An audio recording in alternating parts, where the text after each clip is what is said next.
Okay, so we'll get started here. The first question you all had yesterday afternoon was about the cart. And like the picture that you have of the from the manual, it's got like a big metal thing, whatever have you. And keep in mind that these machines were originally designed for human use. That was their primary intent. And they really didn't work very well in veterinary clinics. So we went to this model, and it wasn't a whole lot of an improvement. The one thing that cart that you have now does is you can actually flip it so where you put the machine on the bottom and the basket on the top. Because what we find is, I'm sure you do this with your laser even, a lot of times it's easier to treat the animal on the floor. And that's how that iterated. The other thing with that cart is it's mobile. It's designed to be folded up for equine practitioners. And the other thing is, and going back to the human side again, on the human market with this product, their primary group that they're selling to at a very prolific rate is sports teams. For example, the Golden State Warriors have this machine. Oh, wow. So, you know, they're doing a lot with professional, and they want to take it on the road with them when they went on back in the days when they went on the road. So that's what that card. I personally, I'm hoping they come up with another design, because there's things about that still not, I think, good. But that's the whole thing behind the card. But you can put it on the machine down below, and it really does make it easier to treat some of these larger dogs, especially. So yeah, there's. Okay. I know at the University of Tennessee, that's where they have it all the time. It's down there on the bottom. So have you turned it on at all? Did you play with it at all? We did turn it. We saw that came on, and there were lights, and that was as far as we got. That's wonderful. So we're going to turn it on, and you hear the little beep, beep, beep, and you got the 3 zeros there. Yeah. And I mentioned to you in some of my emails, I think this is one of the easiest machines to run out there as far as a therapy device. It's easier, I think, than a laser. It's easier than an underwater treadmill. You know, and we'll get into that. But there's really not a whole lot that you need to know to be successful. Okay. The other thing about it is it's got a really wide, what's the word I want to say, fudge factor, in that, you know, you don't have to be enormously precise and you still get results. It's pretty amazing sometimes. I've done some treatments.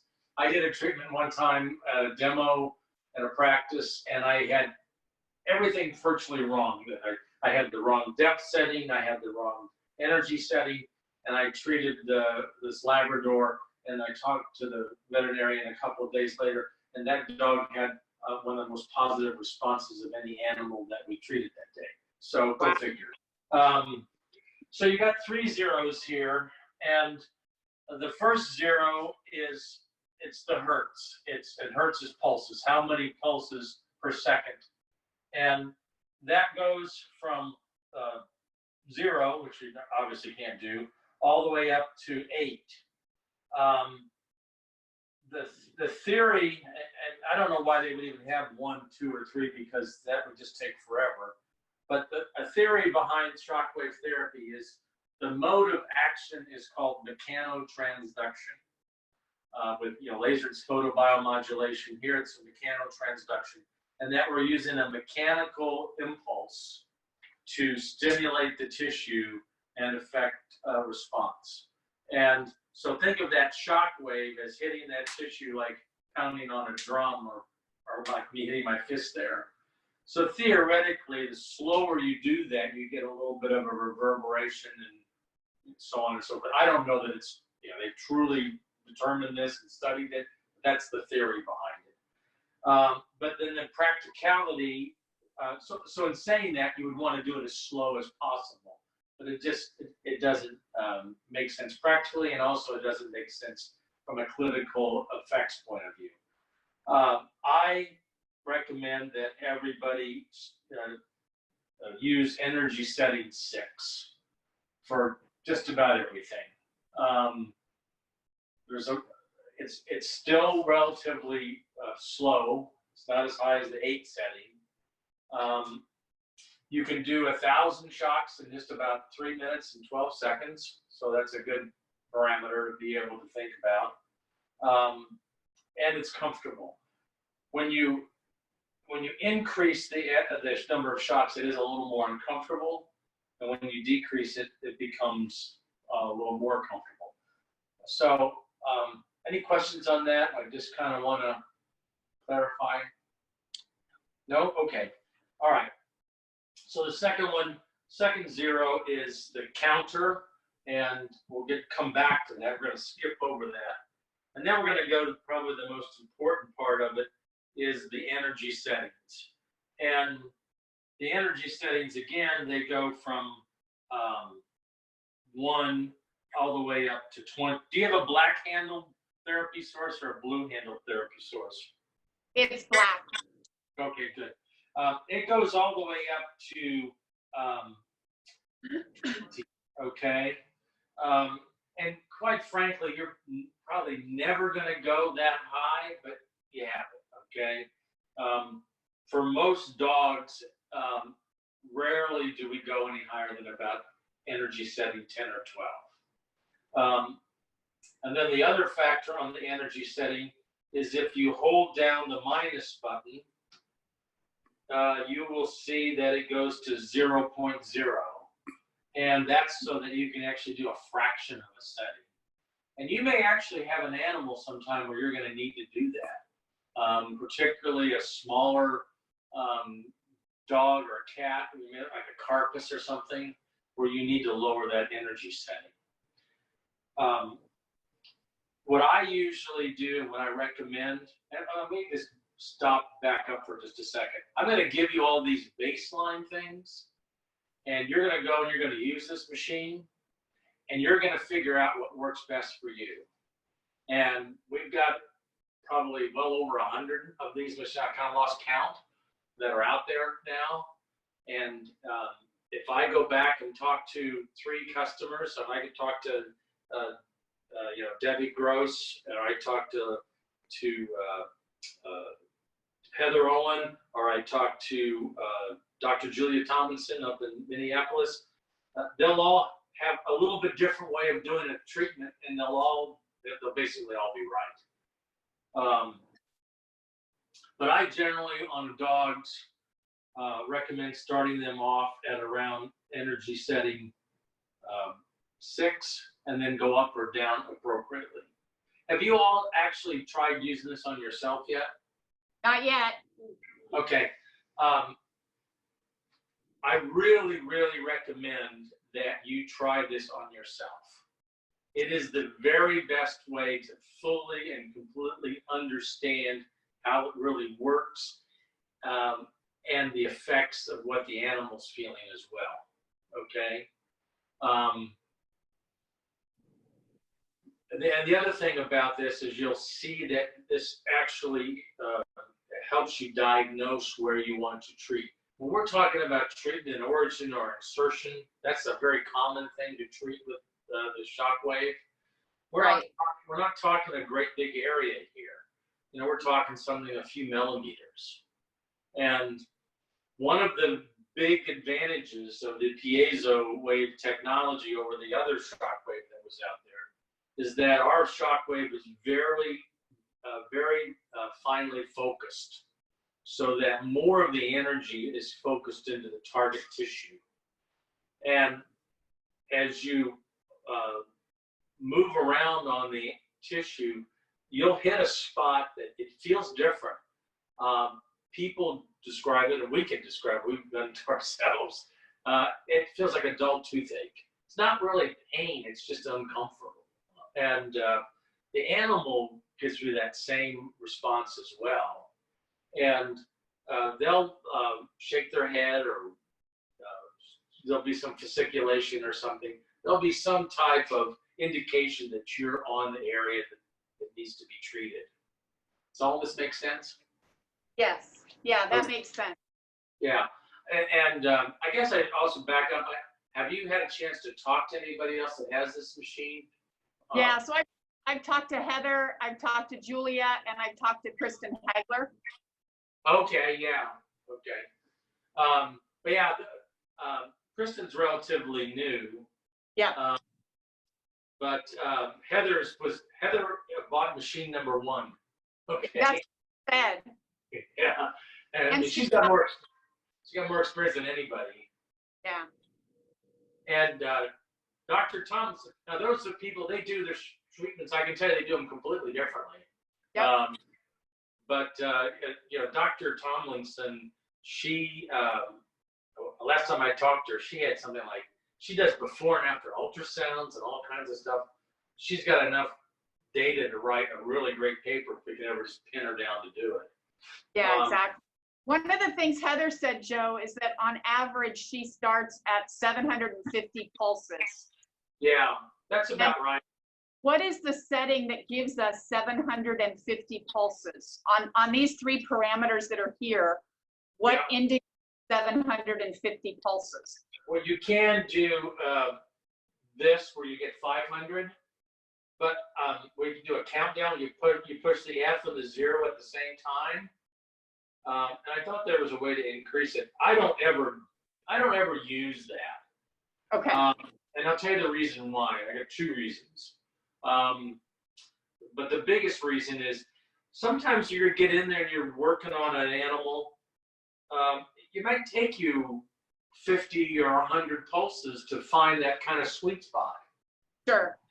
And so a countdown thing is going to be off. Sure. So I never use the countdown thing. Okay. I have to look it up even how to do. I had to look it up just now because I couldn't remember the last time somebody asked me. Right. As you do the shocks, you just look at the counter, and it tells you when you get to 750. So as you're treating the animal, I might be going along and I'm moving it around, and I might get anything. Then all of a sudden I go right in. Oh, the dog starts twitching. Then at 150, it would be where I'd start keeping my count. And if you go 800 or you go 700, it's not going to make a whole lot of difference. Close enough. I mean, there's really a big swing here. Yeah. And the wonderful thing that's really nice about this machine is it's really hard to do anything bad to the animal. I like that. I mean, you can't burn them like you can with the laser. You can't, drown them on the treadmill or whatever. With this, I actually have taken it and I put it on my knuckle at the highest energy setting and did 4,000 shocks one day just to see what would happen. And yeah, it buzzed for a while and I had a little red spot there. But, an hour or so, I hardly even knew that I'd even done anything. Got it. So there's you really, in fact, I find that I've had more issues in the past with people being too willy-nilly and not, using a high enough energy setting and not giving enough shocks. Right. Mainly not giving a high enough energy setting. Once you get into doing the treatment on the animal, ideally you want to try to give them as much as they'll tolerate before they start pulling back from you. That's ideally what you want to do. Now, with that said, let me go back a few steps. And as you well know, with people and animals as well, pain is relative to that particular individual, okay? Some people and some animals have a very high tolerance for pain, and some have a very low tolerance. Some of these golden retrievers, you can rip their ears off and they hardly do anything.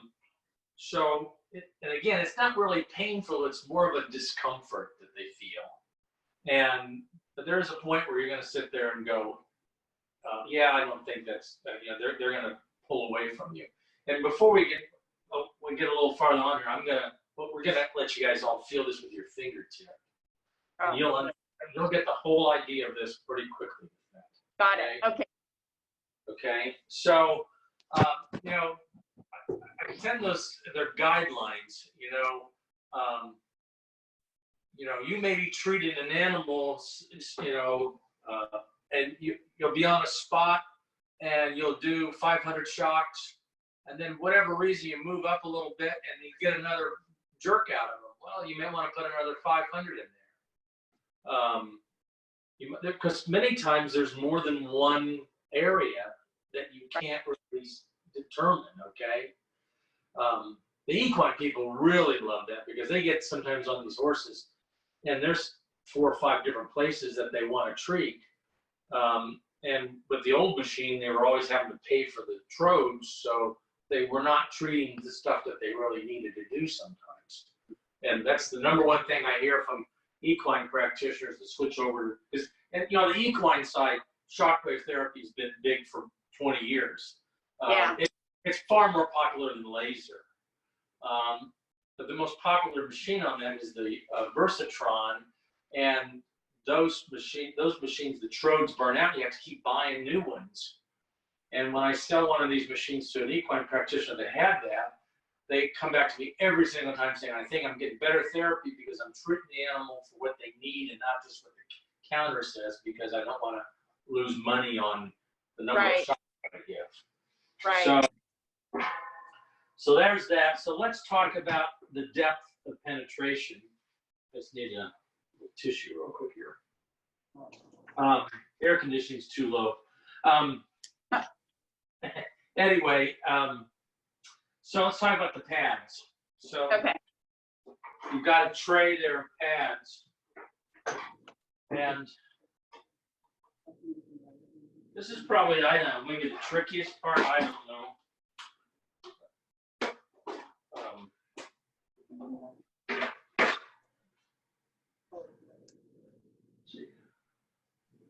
So you got pads that you've got one that's looks like the Apollo spacecraft here.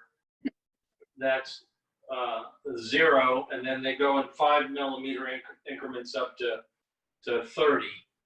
That's millimeters. So, and what this is doing with this, imagine that shockwave. It comes out, and every single time it comes out as the same exact place every time. And going back again to the history behind all this, the same company, Richard Wolf, that makes this machine, they also make the lithotripters that are used in busting up kidney stones. Yeah. And how this came about was a couple of decades ago.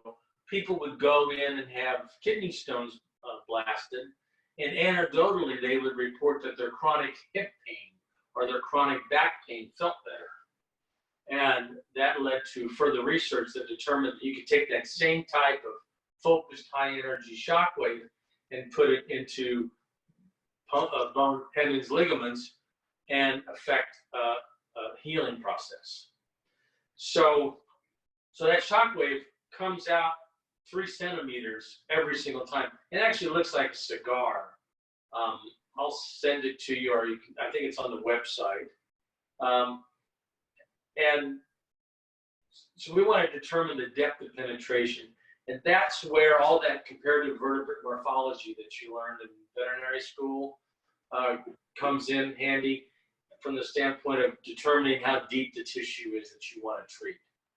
Now, Dr. Tomlinson, she's very, I don't know what the word I want to say, but she actually ultrasounds everything. And she doesn't do her therapies herself. Her techs do it most of the time. And she'll tell the tech, based on the ultrasound, she wants to go so deep. She'll tell them exactly what pad to use. For most practitioners, you know enough about the anatomy that you're going to be treating and as the proportion to the animal that's being treated to say, oh, I'm going to be treating, an elbow, and it's going to be about a centimeter deep, or it's going to be a half a centimeter deep. And if you're going to be doing something a little bit, deeper, like a hip, you're going to say 2 centimeters. And going back to that fudge factor thing, that Shockwave goes out like that cigar. So there's an area after that, say 10 centimeters or 10 millimeters, and the other way as well. So you've got a factor of probably another on a 10 centimeter, you probably have at least another, or 10 millimeter, you probably got at least another 2.5 to 3 millimeters on either side. That's kind of your grace period or grace area. So does that make sense? Yeah, it does. It makes it easier too. Yeah. So what I usually find works best for me is if I'm kind of guessing, is this going to be a 1.5 centimeters, or is it going to be a centimeter? I tend to go to the lower end, because I have actually shown that you can go on the other side of the pathology if you have it too deep. And if I'm not getting a response from an animal, many times it's either I've gone up, I either put on a pad that goes deeper or shallower. But here's the thing: what I found out is most of my customers, and I'm saying like 95%, once you kind of get the hang of doing this, you're going to be able to say, oh, this dog, he's, a Labrador. I'm going to be treating his knee, his cruciate. I'm going to use a centimeter size pad, and I'm going to do 500 chunks and energy 76. I need to get a drink. Sorry. No, help yourself. It's a lot of talking. Helpful. Good talking. Good talking. So anatomically, you'll determine where you want to have the depth of penetration. And the next step would be to put the pad on. And for sake of our demonstration here, grab the 0.5 centimeter pad, the 5 millimeter, this one here. And if you have really good eyesight, you can see there's a 5 on here. Right here. Oh, yeah. And then we put gel underneath the pad. I'm going to show you right now. So a daub of gel about the size of a quarter. And then we take our pad and just kind of slide it on like that. And we want to make certain that we eliminate any large air bubbles. And it's again, I can do it without any air bubbles because I've done it probably 1,000 times. But if you do have a few air bubbles, just push it down and they'll pop out. You just don't want any great big ones. A couple little, they're okay. Got it. And then we put the locking ring on. And I like to see a little bit of gel come out around the sides. This is one thing about shockwave therapy is it is a ultrasound gel and tau intensive therapy, because you use a lot of both. So,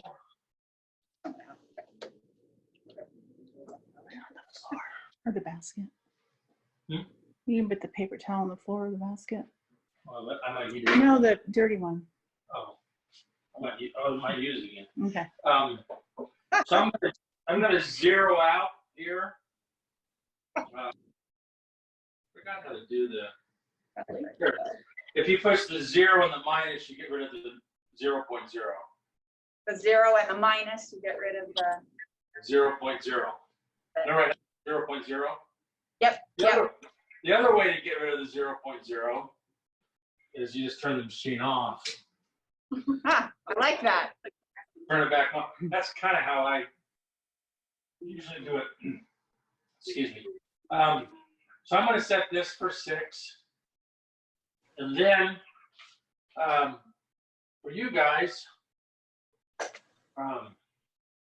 you can start at 1 and put a little bit of gel on there and have somebody hold it. And, or you can hold it in your hand, turn it on, and then turn it up, put your fingertip on it. And we always have a little contest when we do this at UT for the CCRP class as to who can hold their finger on there to take it all the way up to 20. Whoa. So, I can feel it away.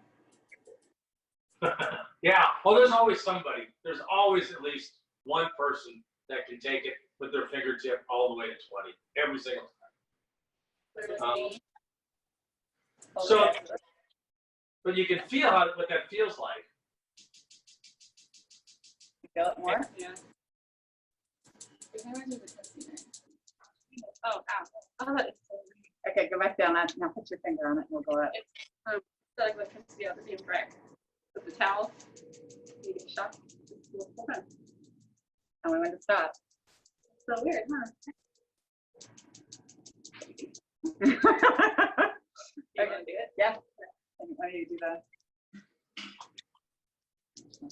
Oh, no, stop now. I can't go very high at all. So, nope. Not on my old fingers. That's amazing. Yeah, it is. I have customers who actually have the client do that little feely thing there, just so they can understand what it feels like. Yeah. Now, if anyone in your group has any kind of a pathology, like an elbow or a knee or a finger or something that has an issue, you can try treating that, okay? And I really recommend you do that. And most veterinarians have something that in the course of practice that has affects their wrist or their elbow or their knee or something. The list is quite long around here. So I really recommend that when you get done here, to treat yourselves. Yeah. And when you're done with that, you'll be pretty much you'll know exactly what's going on. Okay. Yeah. I will tell you that people are much bigger weenies than the animals are.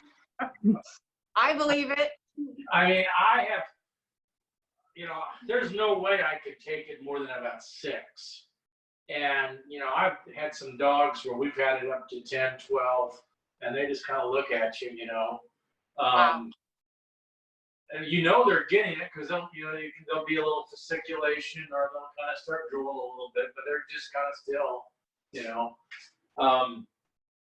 So once you start treating, you're going to increase or decrease again until the animal's pulling away.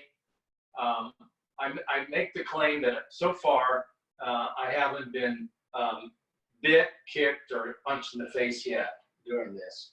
That's a good claim. So you want to increase or decrease it, the energy based upon the animal's tolerance. Got it. Ideally, and that's why I can't sit there. Everybody says, well, I want an exact protocol. I can't really give you a protocol. I understand. Every animal's tissue depth is different. I mean, on me, you're going to have to use an extra thicker pad, okay? And I don't have a very high tolerance for pain, so I'm going to be a thick pad with, an energy setting of 2 or something like that. You can take, some of these dogs that are very pain tolerant, and you can have them, 10 or 12, and they're still just kind of, okay. But that's the basic principle behind, the whole concept of treating with this. Now, here's the other thing. Theoretically, let's say I start treating I have a thumb here that still kind of bothers me.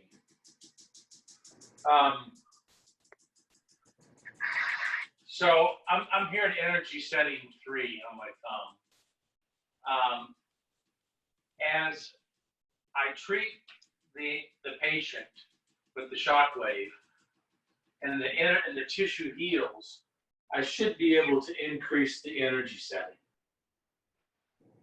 to the point where I could turn it all the way up. Because if you take that device right now with your folks that are there, your fingertips exceptionally sensitive. And that's why I use it. But if I were to take this and just put it in another place on my hand, it's kind of a thumping, but I don't really, it's not like when I put it on my thumb. Does that make sense? Yes. So you really don't feel anything if there's nothing wrong. Right. That makes sense. Oh, it's way less. So we've got technicians out there, and I'm sure some veterinarians too, but it seems like the technicians are the ones that always, for some reason, latch onto this, that they can go in and they start fanning around, and man, 15, 20 shocks, they know exactly what they need to treat the dog at. But you're going to do it's a fanning motion until you find what it is that you want to treat. So what I hear you say, Joe, is if we wanted to treat a dog that has like some back pain in the muscle, that we would fan around until we see a response, and that's where we stop, and that's where we apply. That's exactly correct. That's exactly correct. Okay. And we call that spot that you hit, we call that a flare. Got it. When the tissue flares. And you'll get it in most patients. The vast majority of them, you'll get it. Occasionally, you don't get it. And in the cases like that, excuse me, you really have to just rely on your knowledge of anatomy. Right. And then the other thing you can do is, I do it anyway. But if I'm treating myself or treating Leticia, I'll treat the area, and then I'll also do a few hundred shocks, just kind of fanning around the area like this. So if I was going to do my, the wonderful thing about our machine is it doesn't cost you anything more to get more shocks. I love that. You're making me happy. The reason why you don't have much Shockwave in the small animal world is because the Versatron was the only machine that was out there. And because it had a bigger focal area, there was more iatrogenic tissue damage. Yep. So it was so painful. I don't know if you've ever felt it or not. But this is discomforting. It really hurts if you put you really can't put your finger on a Versatron. It'll knock it sideways. So that was number one. So you had to sedate the animals, which is a whole other expense. Plus, a lot of the animals that you're treating are geriatric patients and so forth. And who wants to sedate a 12-year-old dog? Nobody, for the most part, unless you absolutely have to. And then it was loud. I had a veterinarian down in Florida who was trying different machines, and the dentist next door complained about the noise from the Versatron, because it's like firecrackers going off. There's some videos on the YouTube, with that. But then the big thing was that the way the Shockwave is generated is they have like a spark plug in here and some liquid medium, and that when that's energized, that's liquid medium turns into a plasma, and that's what creates the Shockwave. Well, that would wear down, and you had to send these trodes in to get them replaced. And you got about less than 20,000 shocks, and you had a $1,800 replacement. That is the number. Those are the reasons why there hasn't been Shockwave therapy in small animal medicine. That is right there. So this machine changed all that. Yeah, definitely. And I don't really need to do the sales pitch because you've already got the machine sitting there. But I've been selling stuff to veterinarians for 40 years. And I think that this is probably one of the most amazing devices. It's one of the best kept secrets in all of veterinary medicine. We're obviously trying to change that. Because you know, what you'll find out is, and you talk to other people, you know, the doggone thing just works, and it works really well. And it has some advantages over some of the other therapies that are out there. You know, for example, you know, laser therapy, you know, 10 to 15 treatments, and with this, you're talking 3 to 5 treatments. So there's a distinct advantage from that standpoint. Okay, any questions up to now? I think No. Can you talk about hair coats, the hair coat the dog has? So if you've got a Labrador versus an Old English Sheepdog? Right. Now, Dr. Millis at UT would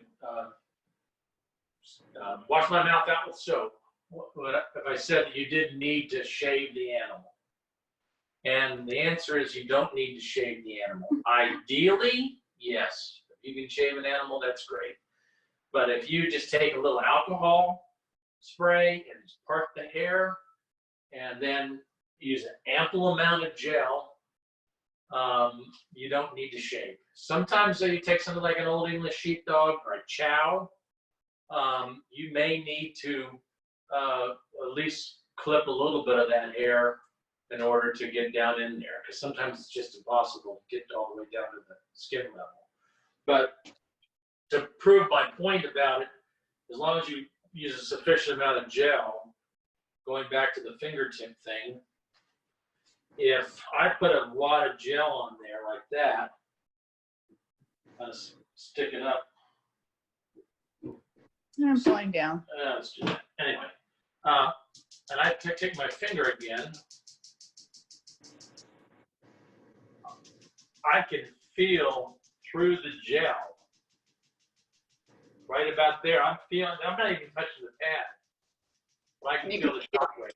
It's tingling, my finger's tingling, and I'm at least half a centimeter away from actually touching the pad. So the more gel, the better. The more gel, the better. You know, I had a doctor one time said her machine wasn't working, and we went by and saw her.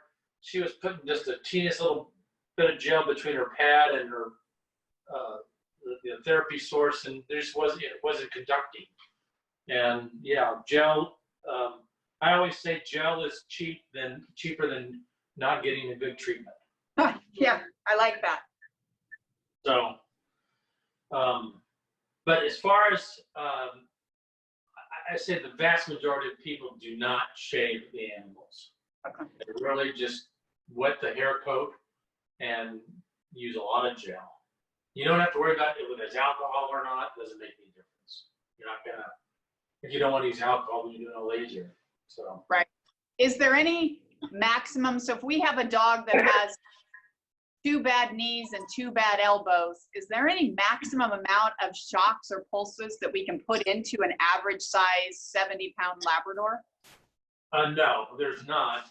However, I don't know whether when you treat that animal like that, do you go ahead like normally if you're doing laser, do you still treat all those spots all at one time? Yeah, if we can. If the dog will tolerate it, we try to. Yeah. The only thing I've heard, this goes back, and I got so long ago, I don't even remember who mentioned it to me, but they were saying that sometimes you want to treat a particular area, kind of get that under control before you go to the next spot. Otherwise, you've got, you know, one area doesn't really have a chance to heal. I think it was John Sherman was talking about that many years ago, the late John Sherman. Oh gosh, you are dating yourself now. Oh, and I can go way far back. He was a great man. He was, and he had some great. I remember a lot of things he talked about. One of them was the best one I heard from him was he said, because we talked about these therapies, how I can, you know, do a dog one day and have a great response, and do another dog another day and not have as good a response. And he said I could have 2 animals that are clones that have the exact same condition, exactly pathologically, and I could treat them with one therapy, and one animal will do it, it will have, you know, have a response, and the other won't. And he said, I have absolutely no explanation for why that is. And I thought, okay, well, I like to hear that from people like him. yeah, well, that was the number one thing I remember him telling me one day. I actually treated his back with the old piezo wave Shockwave that we used to have. Big machine, big, huge. Anyway, I think I've covered everything but how to take care of it. Yep, that was going to be my next set of questions. Okay, so one of the things that if you're going to be using this machine a lot, like, you know, Heather Owen, sometimes she's used it 30 times a day. Maya Wachowski down in San Diego, she says she's used it 30 times in one day. I recommend that you're going to use the 1/2 centimeter, the centimeter, and the 1.5 centimeter pads more than anything else. Those 3 pads. Get a bowl of water, like a dog food bowl or a little bucket or something, instrument tray or something, and fill it with water. And when you're done treating the animal, take the pad off and just drop it in that water. And then when you aren't ready to treat the next animal, just take the pad out of the bucket of water. If you're going to go from, say, the 1/2 centimeter to the centimeter or whatever have you. That keeps them from getting all gooey during the day. Sure. At the end of the day, when all's done, day's done, setting sun, all that stuff, you're going to just take your pads and you're going to, in the locking ring, and go to the sink, just rinse them off and dry them off with warm water. You really want to avoid using a lot of harsh chemicals on the pads, because this is silicone and it'll dry it out and it'll crack. And it would probably take years for that still to happen, but that's just what they recommend. And then for the therapy head, another one of the things that's in the manual that I really don't agree with is I'll just clean the gel off and then just take a moist towel with, you don't have any water. I have water here, but never mind. And just kind of clean this off really well. And then let this air dry. If you're not moving the machine around a lot, it's okay to just take that locking ring and put it back on there, like so, and then put it in the cradle. If I'm going to be moving it around, I'll take something like the 3 centimeter pad that I'm not using a lot, and I'll stick that on there to kind of protect it. I will give you one pointer, and that is these locking rings they're kind of a weird, almost, I don't know how to describe it. They're not really metal, they're not really plastic, but they do break. If you drop it just the right way, it'll crack. Okay. So I try to take my locking ring and try to talk them into sending 2 with every machine. It doesn't happen very often. I think in the last year we replaced 1, but it does. I'm just giving that caveat. It has to hit the ground just the right way. And so if we do happen to be your number 2 this year, all we do is give you a call and you guys can sell us another one. Yeah, we'll say, I think $150. Okay, keep that in mind, team.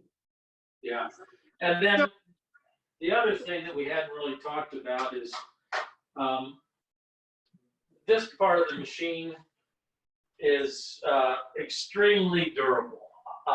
Until COVID-19 hit, I flew all over the country with a Pelican case, and you know, this thing was on airplanes, and I was in the Detroit airport one time and had watching the baggage go out, and my case was on there, and it fell off the conveyor belt and fell about that far down to the concrete. And Oh my God. I just figured I was going to have a bunch of, nuts and bolts when I got it. Didn't phase it. Didn't phase the machine.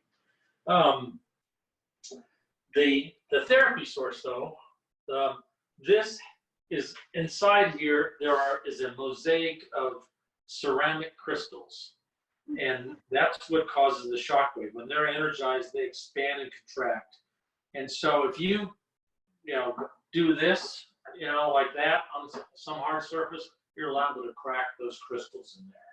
Good to know. So I tell people that you really want to treat this kind of like it's a little glass figurine. In reality, it is a heck of a lot more durable than that. But I would rather have people err on the side of caution. Again, I fly all over the country. I put this in my briefcase. I put it in my suitcase. And it's extremely durable. But there's no reason to push the limit on it. Right.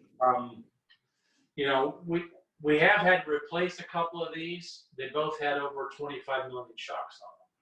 Oh, So- wow. How many? 25 million. Woo. Okay. That's a heck of an investment. Can you tell me, Joe, at the end of the day, so and maybe it's Saturday, so we're not going to be in for 2 days, and we're cleaning the machine up. Do you want one of these offset pads on this, or do we leave it open to the air? It's better to leave it open to the air if you can.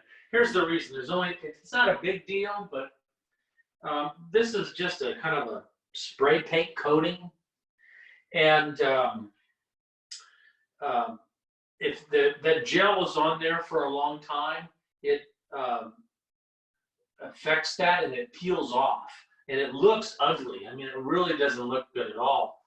It does not have any effect on the efficacy of the device. It just, aesthetically, it's not as pretty anymore. Yeah, good to know. So you really want to let that pad and keep this therapy, and you want it to dry out and not have that gel in there. That's why I tell people at the end of the day, that's the only thing you got to do. You want to clean it up. And the only other maintenance you really need to occasionally check on is on the back of the machine. There's a typical computer, the sponge thing for collecting air and dust and stuff. And just like on your computers, you're going to want to clean that every once in a while, maybe once a year or something. Otherwise, there's absolutely no maintenance ever on these machines. I love it.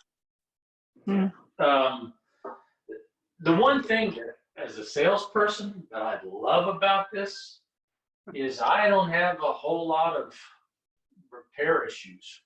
I mean, I'm not saying there's zero, but I'm trying to think the last time I had one. It's rare. It's really, really rare. They are so well made, and they supposedly in Germany to test these, they took one of these therapy heads and put it in a tripod and turned it on and ran it continuously for 30 million shocks, which took about 21 days. And it didn't fail, so they stopped the experiment. Wow. So, Love yeah, that. the quality of the manufacturing is exceptional. So that's like I say, I love that I don't have. I've had underwater treadmills. Oh my gosh, there was always something going on with them. Yeah, tell me about it. I sold them for years, and there was always something somewhere. Oh yeah. With this, there's not a whole lot. So the only other thing I don't think I mentioned was contraindications. You want to avoid the cranium, but you can do like neck musculature. You just want to avoid the actual brain cavity. You want to avoid the thorax area. They say that you need to be cautious of large blood vessels because you could theoretically cause a hematoma. I will tell you that I think I've been doing this 7 years with this machine now. I've had one adverse reaction report. And then Wow. when it was all said and done, they came to the conclusion that it wasn't the machine that did it, it was something else. Good to know. And that was just a hematoma. So, yeah, that's going back to what I said in the very beginning. It's really hard to do any type of damage with this. The old machines, oh yeah, the old Shockwaves, yeah, you can mess things up big time. With this technology, it's hard. It's real hard to do anything bad. I had another quick point I wanted to make there. Contraindications. Contraindications. Where was I? Thorax. Pneumothorax, yeah, you can cause an embolism if you go in the thorax. Blood vessels. Gravid uterus is always there. Of course, you're not going to be anywhere near the uterus. Right. And if you have any type of systemic cancer, you're not supposed to use it as well. That's just, I don't think anybody knows. It's just I think it's a CYA thing. Yeah, kind of like laser. Yeah, a lot of these things cost too much money to try to prove it the other way. So let's just say that you need to avoid that. The other thing, I know what it was I wanted to say. Now, you will occasionally, and I can't tell you how often, but you will occasionally have animals that the next day, they look like they're worse off than they were the day before when you treat treatment. And every once in a while, you'll get an animal. And I always recommend that you tell the client that there's a possibility the animal might be a little more sore the day afterwards. And that's a common, not common, but if you have that, as a disclaimer, it helps, okay? But what also helps to stop stuff like that is you want to encourage the client to try to get the animal to drink a lot of water. Okay. Because when you think about the real and the human side, this is actually registered as a massage therapy device. And chiropractors actually use it to some extent as a massage therapy device. And as you know, if you ever get a massage, they always tell you to drink lots of water because there's a release of toxins. And the same thing happens if you're just treating a tendon or ligament or whatever. There's a release of toxins, so you want the animal to drink a lot of water. Other than that, there's really not. I've had some, I remember one time several years ago, I treated this big Great Dane at this practice here in Wisconsin on a Friday. And Sunday morning, I got a phone call from the veterinarian. I thought, oh, well, what's that going on? And he was just happy because the owner had called him because the Great Dane climbed up on the bed that morning. I love it. So, we get a lot of really good feedback on this device because the bottom line is it really works. I can just tell you from my own personal, at my age, I have a lot of aches and pains. I find that I used to bike a lot more, and I would get a tendonitis, and it would knock it out faster than anything. On humans, I always say that if I can find a veterinarian to treat with plantar fasciitis or tennis elbow, I usually make a sale almost every time. Yeah. Because on one treat. But when you see a response, some animals you see it almost immediately. Others, it might take 3 or 4 treatments. But I don't think there's anybody that I talk to that doesn't feel like they get some benefit almost, immediately from using the therapy. And we hear that from people as well. So that's kind of all I have. That's a lot. I'm open for questions, comments, statements of hostility, anxieties they are discussed. No, we're not getting to our hostility or our anxiety. We're keeping that. I had a professor that always concluded every lecture with that same line. Yeah. So, and I'm available for any questions. As you well know, you're connected with the rehab people. You can call people like Heather or Julia or anyone else, and this is the group of people that support each other. There's a lot of you have a lot of fun with this. If you're like other people that we have, this is going to become one of your main therapies that you're going to use in your practice every day. I wouldn't be surprised if you don't love it.